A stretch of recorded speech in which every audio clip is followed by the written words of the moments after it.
Desce da Cruz. Dissertação 46, segundo volume da Mensagem do Graal de Abidrushi. A mensagem do Graal, na luz da verdade de Abidrushi, ela é editada, distribuída por duas editoras, entidades. A Ordem do Grau na Terra, que divulga somente no idioma português. O site dessa entidade é www.graal.org.br. E da Fundação da Mensagem do Graal, que é também do Movimento Internacional do Graal, que tem uma edição da Mensagem do Graal em português europeu, que é esse que eu tenho lido atualmente. O site é www.mensagemdograal.com.br. Essa fundação da Mensagem do Graal fica em Stuttgart, na Alemanha, e traduz a Mensagem do Graal para diversos idiomas, né? Espanhol, inglês, alemão, chinês, árabe, enfim, mais de 20 idiomas. Então, essa obra em 3 volumes da Mensagem do Graal. A atuação divina, a força e o poder divinos se mostram de modo muito outro daquilo que se dá em demonstrações públicas. Justamente o divinal perdura na execução incondicional da vontade de Deus, jamais querendo algo diferente disso. O mesmo se dá com o homem que for portador de elevado amadurecimento espiritual. Quanto mais desenvolvido for, tanto mais voluntariamente e com ânimo alegre se curvará às leis divinas da criação. Nem esperará jamais qualquer ato arbitrário ou fora dessas leis criadoras, porque acredita na perfeição da vontade divina. Então, o grande, vamos dizer, o mal dessas pessoas chamadas cristãs é não conhecer com exatidão as leis de Deus. Por quê? Porque a Bíblia se baseia unilateralmente na Bíblia, as pessoas se perdem, as pessoas ficam fora da realidade, da imutabilidade das leis de Deus divinas, né? Então aparecem coisas absurdas, como essa questão dessa mentira, né, que os católicos colocaram na Bíblia, de dizer que Maria engravidou do Espírito Santo, que não teve relações com o homem. Isso é totalmente falso. Isso só surgiu com o advento do catolicismo, né? Porque no cristianismo primitivo não existia isso. Isso aí seria considerado um completo absurdo. Nem ninguém, nenhum discípulo, nenhum das pessoas que conheceram a mensagem de Jesus através desse período, né, de até uns 300 anos, podia imaginar um absurdo desse. São coisas que foram feitas pelo catolicismo, né, para atrair adeptos, criar algo místico. E nas leis da criação tudo é verdadeiro, não tem nada que haver algo místico fora da realidade, né? Então esses são dos principais dogmas, né, que inventaram, né, dessa virgindade de Maria, né? Então o pai terreno de Cristo foi Crioulos, era um centurião romano. Ele estava de passagem por Nazaré, conheceu Maria, ele sentiu um grande amor por ela e vice-versa, né? E certamente Maria era virgem, sim, corporalmente também, além da pureza espiritual. E esse sentido da virgindade é a questão de ser o primeiro filho. Esse era o conceito. Não que especificamente a mulher fosse virgem, como se diz hoje, ou seja, não tivesse rompido o ímen, né, numa relação sexual. Isso é o conceito de virgindade que existe hoje, mas é um conceito muito restrito essa questão do idioma, né, que foi devido ao desenvolvimento do raciocínio, foi cada vez a fundo, restringindo mais o conceito das palavras, né? E mesmo assim continua a Torre de Babel, a confusão, né? Das interpretações, né? Porque antigamente não existia, intuitivamente as pessoas já captavam mais o sentido da mensagem que a pessoa falava, né? Enfim, esse conceito de virgindade se dizia a respeito a isso, a ser o primeiro filho, que os órgãos do corpo, é, o útero, enfim, todos os órgãos do corpo de uma mulher ainda não tinham sido usados para gerar um filho. Então, ou seja, o primeiro filho. Né? Então, esse sentido de virgindade, no caso de Jesus, seria o primeiro filho de uma mulher. Então tem esse dogma que foi inventado, que mentira. Agora, com relação ao corpo terreno de Cristo, é outro dogma, outra coisa completamente fora das leis da natureza. Mas os próprios discípulos não compreendiam isso. Então ficou um mistério. Por exemplo, os dois principais discípulos de Cristo era Pedro e João. João e José de Arimateia que ocultaram o corpo de Cristo. Agora, lógico que João ele manteve segredo, ele não contou. Possivelmente Pedro não soube disso. Então o próprio Pedro ficou confuso. Ele viu lá o corpo de Cristo que sumiu e, e depois de 3 dias Cristo apareceu a todos eles, né? Uns 40 dias, né? Então ele ficou assim meio sem saber a história, não compreender. Ele despertou aquela fé, né? Realmente em Jesus, assim, inabalável, ele pôde cumprir sua missão. Mas o João certamente sabia de tudo, né? Porque ele próprio, que ele e José de Arimateia ocultaram o corpo de Cristo. Então ele ficava, e provavelmente ele não contou para ninguém. Só Maria de Nazaré que sabia, porque foi a própria Maria de Nazaré que pediu para João, que era o discípulo amado de Cristo, né? Que era a pessoa que mais estava próximo de Cristo, né? E então, por isso que Cristo falou: Maria, este é teu filho, e João, esta é tua mãe. Então queria um amparo para os dois, né? Porque Maria, outra questão, outra falsa, esse culto, essa idolatria de Maria, né? Porque não se pode, ser humano não pode se fazer culto, prestar culto ao ser humano. Né? Maria foi um simples ser humano. O culto se faz só para a divindade, para Deus. Deus é sua trindade. Deus Pai, Deus Filho Jesus Cristo e Deus Filho Emmanuel Abidrushim, o Filho do Homem, que é o Espírito da Verdade. E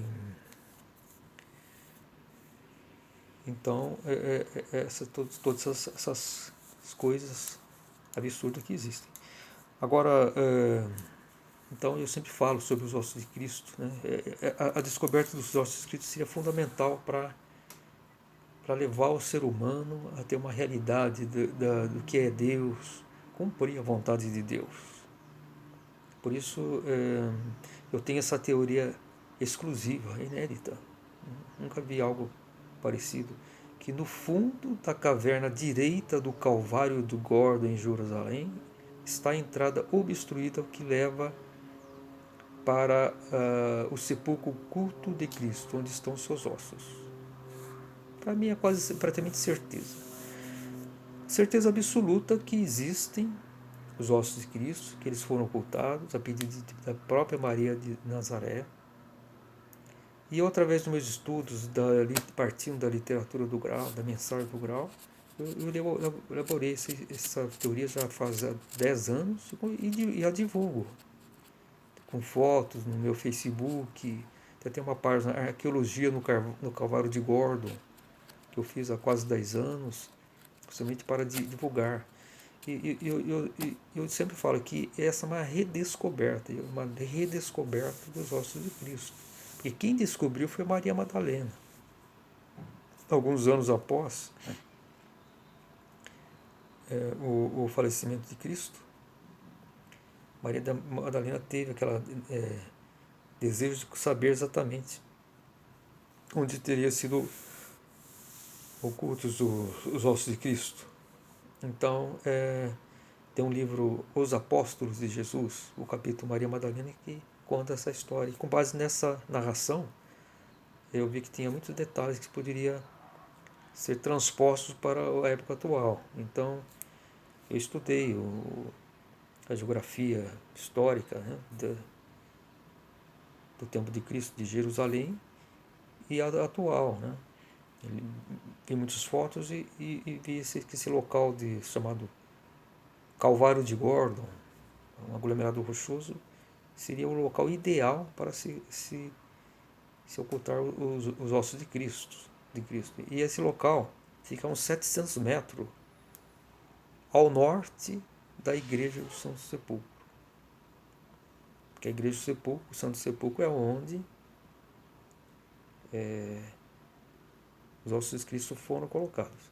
Então ele foi removido daquele local para a 700 metros ao norte, onde hoje está o Calvário de Gordon. O Calvário de Gordon fica a uns 200 metros além da porta de Damasco, que é o principal portão para a cidade histórica de Jerusalém, dentro das muralhas. Então, um lugar turístico, todas as pessoas conhecem, inclusive os evangélicos costumam venerar esse Calvário de Gordon como o local que Jesus foi crucificado, o que é errado. Jesus foi crucificado no Gólgota, onde está hoje a igreja do Santo Sepulcro. Mas então, no fundo da caverna direita do Calvário de Gordon, está, segundo eu acredito, não posso afirmar com 100% de certeza, porque isso é uma teoria, chamo de teoria afirmativa. Basta fazer uma investigação arqueológica no fundo da caverna direita do Calvário de Gordon, em Jerusalém.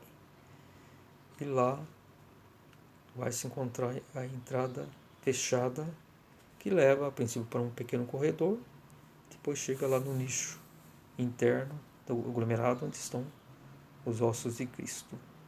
Essa descoberta possivelmente, vai ser a principal descoberta, assim, realizada na Terra, em todos os níveis. Porque isso, além de ser uma descoberta científica, arqueológica, ela tem toda essa questão histórica, né, que envolve a humanidade, da figura de Jesus Cristo, que é a figura mais conhecida do mundo, mais significativa para a humanidade. Então tudo isso vai trazer uma revolução e vai levar ao conhecimento da mensagem do Graal, que é a palavra viva, escrita de próprio punho pelo Espírito da Verdade, pelo Espírito Santo. Então eu insisto sempre em divulgar isso, é a minha convicção. E então é isso. Esse local do Calvário de Gordon, especificamente, da caverna direita, eu já pesquisei muito, não houve, pelo que eu sei, nenhuma pesquisa arqueológica. E no topo desse Calvário de Gordon tem um pequeno cemitério árabe. Ele lá é um setor árabe, né? Enquanto que no piso desse Calvário de Gordon, mais especificamente mais à esquerda, que tem o túmulo do jardim, ela é administrada por uma instituição britânica. The Garden Tomb. É um lugar que também que os evangélicos veneram como o local do sepulcro vazio, né? Do sepulcro de Cristo. Também é errado. Os arqueólogos já comprovaram que aquele túmulo que eles veneram é muito anterior a Cristo, é coisa assim de 700 anos antes de Cristo. Então não poderia ser o lugar do Santo Sepulcro, porque nesse aspecto a Bíblia é clara, né? Que o sepulcro de Cristo, aquele sepulcro vazio, né? Que o corpo de Cristo sumiu, era um sepulcro recente que José de Arimateia havia feito para ele próprio. Então não pode ser lá no, no túmulo do jardim, que é uma coisa muito anterior a Cristo.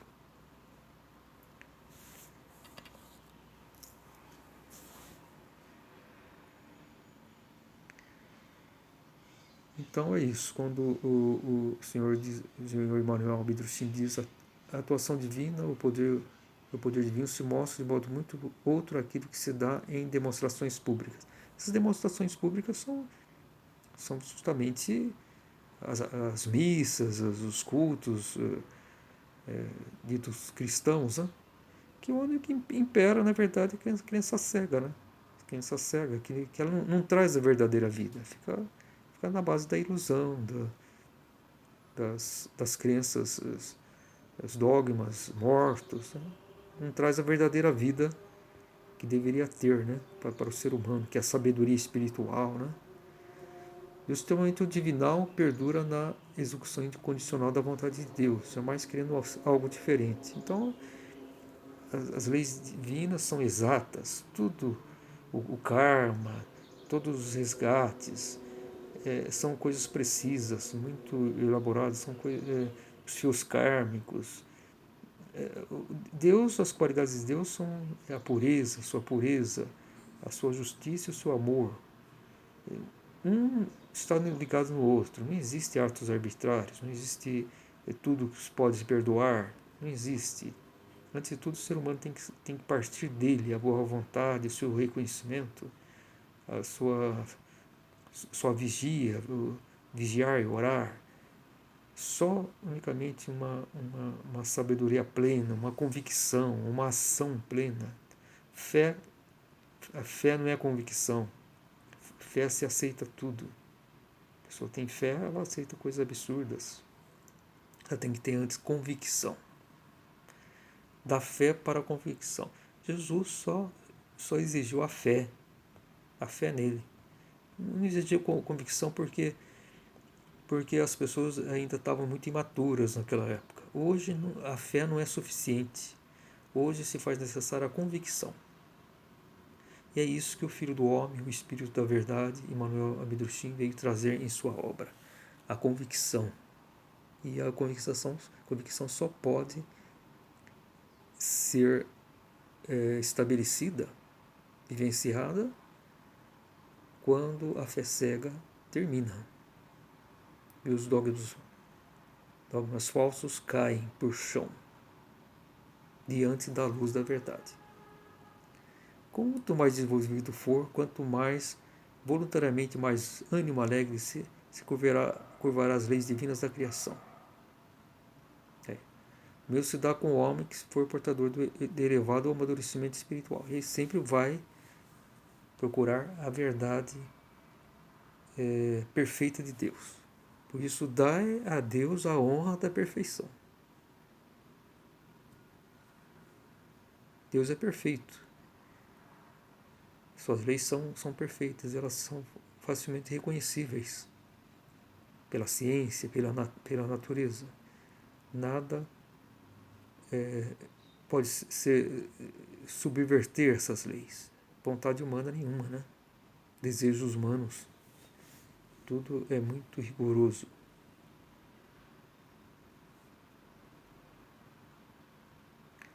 Então, quanto mais desenvolvido for um ser humano, um ser humano sábio que busca a sabedoria espiritual, tanto mais voluntariamente, com ânimo alegre, se curvará às leis divinas da criação.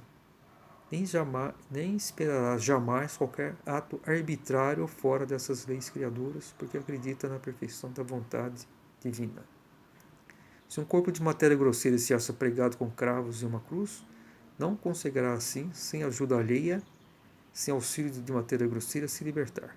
É outra crença. Né? As pessoas supõem que se Jesus quisesse, ele poderia se libertar. Isso não é possível, porque Jesus ele teve que, aceitando a sua encarnação, ele teve que aceitar todas as leis de Deus, cumprir essas leis. Ele não veio para subverter, e sim para cumprir as leis. Mostrar que elas são reais, que elas são inamovíveis e incorruptíveis. De acordo com a vontade divina, criadora, isso é lei intransponível. Quem pensa e espera outra coisa não vê na perfeição de Deus, não crê na perfeição de Deus, na imutabilidade de sua vontade. É que nem a questão dos milagres. Os milagres ocorrem estritamente nas leis de Deus, pelos caminhos naturais. Ela é acelerada pelas forças superiores, espirituais e divinas, especialmente quando Deus Cristo Jesus estava aqui. Mas tudo não subverte, está dentro das leis divinas. Lázaro pôde ser ressuscitado por Cristo porque aquele cordão de prata que ligava a alma de Lázaro ao corpo terreno ainda estava intacta, ainda existia. Com a morte de um ser humano, qualquer pessoa, não é imediatamente rompido esse cordão de prata. Por isso que é um crime a doação de órgãos, porque o sangue da pessoa ainda está circulando, né? Que eles retiram o órgão, porque não, tem que circular. Então, mas a alma está ligada, e isso prende a alma, porque esse órgão não libera a alma. E na própria alma da pessoa fica um buraco no coração, né? Então, por isso que é um crime essas doações de órgão, porque o que nós recebemos no nosso corpo é uma coisa individual, uma graça individual. Não se pode retirar órgãos do corpo como se fosse uma peça de reposição. Isso não existe. González Gonçalves, no livro o livro do Juízo Final, esclarece muito bem isso. Isso é um dos crimes mais graves que existem, que o ser humano comete. Porque é um escravo do raciocínio, tá? Ele não tem mais vida, ele é morto. Tudo que faz pelo intelecto, sem intuição, toda pessoa intuitiva, ela se sente mal com isso, quando fala coisas que violam as leis de Deus. Mas como a sociedade é dominada pelo raciocínio, entra nessa questão do sentimental, de amor ao próximo, que esse é amor falso. Né? Tudo que for contrário às leis de Deus não tem ancoragem. Não obstante o suposto progresso do saber e da capacidade dos homens, esses não se adiantaram nada. Acham-se no mesmo lugar em que permaneciam outrora, o que se exterioriza no fato de agora de novo exclamarem: sendo ele o filho do homem, então pode, assim que quiser, fazer-se desencadearem as catástrofes que estão profetizadas. Pressupõe isso como algo evidente. Com outras palavras, isso quer dizer, se ele não consegue tal coisa, é porque não é o filho do homem. Aí, no caso do filho do homem, Emmanuel Abedruchin está dizendo sobre o espírito da verdade, do filho do homem, que ele traz a lei, ele traz o juízo final.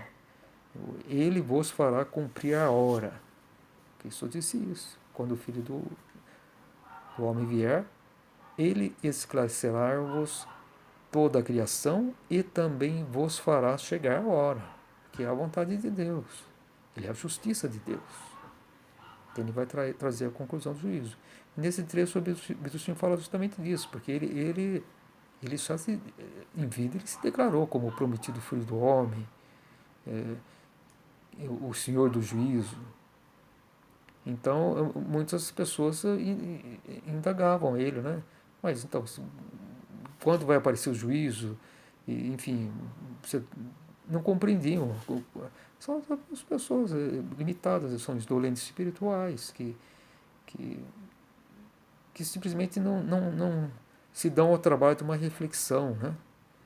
Mais correta, mais justa, e, enfim. Às vezes com muita ingenuidade, né? Que até para quem já tem um conhecimento superior, acha algo absurdo, né? Mas isso é próprio, não deveria ser próprio do ser humano, mas é algo que é uma constante, é algo assim que está muito presente. Então não existe. Só o Pai vai saber a hora exata. Jesus já dizia isso, que só o Pai sabe exatamente a hora do juízo. Está nas mãos do Pai. Então o Filho tem que aguardar essa decisão final. Mesma coisa hoje. Vai ter o juízo final. Vai ter a conclusão. A estrela de Belém voltará, o grande cometa, para concluir tudo. Agora, exatamente quando vai ser isso e, e, e exatamente como vai ser, está nas mãos de Deus. Existe agora essa aproximação do Nibiru, né, que está sendo muito comentado nas redes sociais, enfim, na internet. Eu também escrevo sobre isso nas minhas notas no Facebook, também aqui também em vídeos do YouTube, no canal. Também já falei sobre isso e falo. E me parece que é o momento do juízo final. Agora, e pelo visto, segundo os astrônomos amadores aí independentes que fazem suas pesquisas, daqui a um ano ele já finaliza o juízo final, com os 3 dias de escuridão, todas as transformações, que Roseli von Sass fala muito também no o livro do juízo final, de Roseli von Sass. Fala do novo sol, todas essas coisas. Eu também reflito sobre isso, nas minhas notas, enfim, do Facebook, sempre estou divulgando, me parece que tudo me leva a crer, e vamos aguardar. Esse ano ainda devemos ter, estamos aqui em junho, né? No mês seguinte, em julho, vai ter o alinhamento Sol, Terra, Nibiru. E Nibiru deve estar uns 3,5 unidades astronômicas aqui da Terra. Pode ser que esse alinhamento traga aí uma catástrofes naturais, né? Assim, de grande monta. E pode ser que agora, a partir de agora, possa estar visível, talvez até a olho nu, esse grande cometa. Bem que ele tem essa característica, ele tem uma superfície de óxido, né, segundo dizem, né? Ele está refletindo pouca luz, ou quase nenhuma, né, do Sol. E ele estaria já cruzando a órbita de Júpiter. Vamos aguardar isso também, que isso também a Abdurchin sempre fala, né? Tem a dissertação O Grande Cometa e a Estrela de Belém, no volume 1 da Mensagem do Grau. Ora, os homens sabem muito bem que, conforme Cristo, o próprio Filho de Deus já insistia a tal propósito, ninguém a não ser Deus Pai, exclusivamente, sabe a hora em que começará o juízo. O juízo já começou. O próprio Emmanuel Abdurchin, em 1929, a correntor, né, prendeu Lúcifer no seu próprio reino e desencadeou o juízo na Terra. Agora, na verdade, em 1936 que ele se tornou de fato efetivo, vamos dizer assim. O início foi em 29, mas teve um período aí de 7 anos que o Filho do Homem teria que ser reconhecido pela humanidade. Então, o juízo final poderia ter acontecido de forma um tanto diferente, né? Mas houve o falhar dos convocados, houve uma série de questões. Mas, enfim, e tem ainda existe que está nas mãos do Pai, de Deus Pai, exatamente a hora e a forma como será. Cristo, o próprio Filho de Deus, já insistia a tal propósito: ninguém a não ser Deus Pai exclusivamente sabe a hora em que começará o juízo. Manifesto, portanto, uma dúvida dupla quando falam dessa forma. Duvido do Filho do Homem e duvido da palavra do Filho de Deus. Então isso ele está dizendo daquelas pessoas que indagavam ao Filho do Homem, né? E Abidrushim, Manuel Abidrushim, que falando sobre o juízo: mas você é filho do homem, por que você não desencadeia o juízo, né? De uma vez, enfim. Vinham esses comentários, mas não é. O próprio Filho do Homem está sujeito às leis perfeitas de Deus. E isso são muito incompreensíveis. O ser humano é muito ignorante nesse aspecto. Muito teimoso, muito ignorante, né? Além disso, tal asserção testifica mais uma vez a falta de compreensão que tem perante toda a criação. Total ignorância é exatamente aquilo que mais indispensável é aos homens saberem.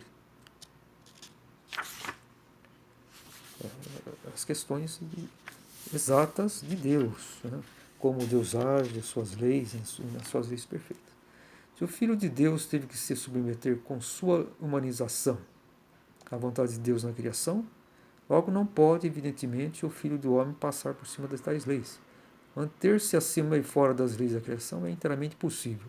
Quem ingressa na criação tem assim que se colocar debaixo das leis da vontade de Deus, que nunca se modifica.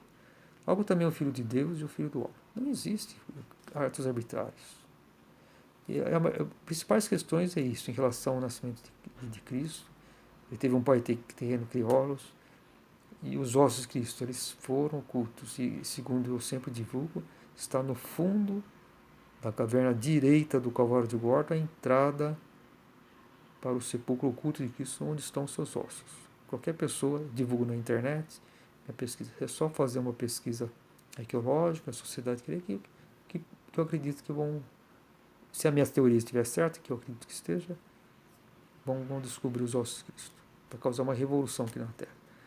Uma grande lacuna na possibilidade de compreensão de tudo isso advém apenas da circunstância dos homens não haverem procurado essas leis divinas na criação, e, por conseguinte, não as terem reconhecido até hoje, a não ser num ou noutro fragmento que acharam por terem aí tropeçado. Então está dizendo do ser humano que se nega, porque ele se tornou um ser humano de raciocínio devido à indolência espiritual. Então ele se nega a reconhecer exatamente. E a mensagem do grau é fundamental. Tanto vai unir a ciência com a religião, com a fé, que se torna a convicção. Então é isso. A todos é fundamental, unicamente esclarecimento. A sabedoria espiritual está na mensagem do grau, na luz da verdade de Abidrushim. Fiquem todos na paz, fiquem todos na luz.